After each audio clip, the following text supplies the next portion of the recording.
God is bigger than what is happening in our lives. And ang problema sa generation subong is that we have a very small God.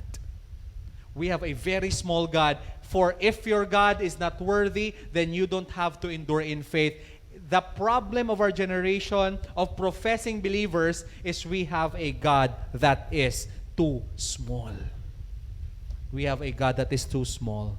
If your God is too small, worship becomes too shallow, and thus, any biblical command to faithfully endure becomes too harsh.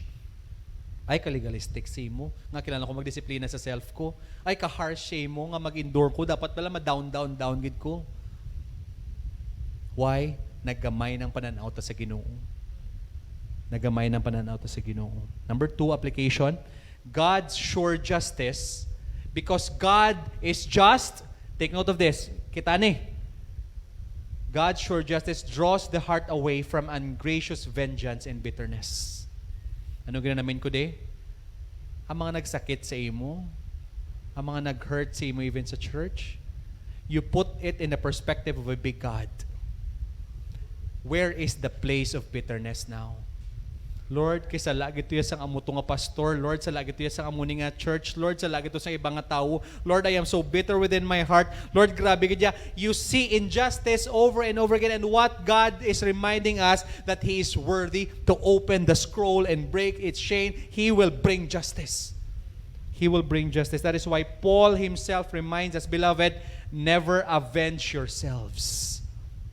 Never avenge yourselves. This is very practical.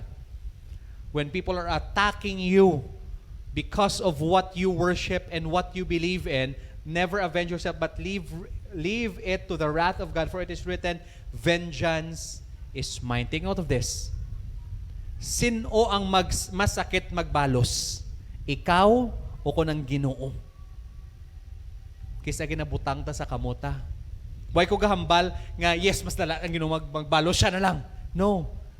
You put it in your heart that bitterness will not find a soil to grow. Butan nyo na si Batay Buson, unless ni kapos kin magbalos. Kagatigulang, mas gadalong ka nagadalong ang pilas nga ara sa aton. Notice yun na?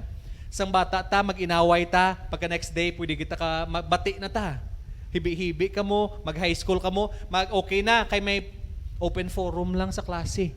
O closed doors, open forum, so may bihibi, so may hag-hag, so may kanta-kanta sa graduation. Anong kanta sa graduation? Gani nga, journey, the journey it has. Baby, ka mo, mga inaway nyo, dunduman nyo. Pero nagatigulang ka, mas nagasakit ang ginahin mo sa mga tao. Tuod na. Pilason kagidya. To the point nga, even ang imo personality kisa gabago. So una, dumalipayon man ko, nga subong do seryoso na ko.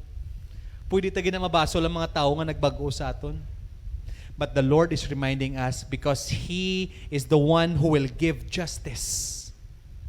Do not leave room for bitterness and unhealthy vengeance. Amen?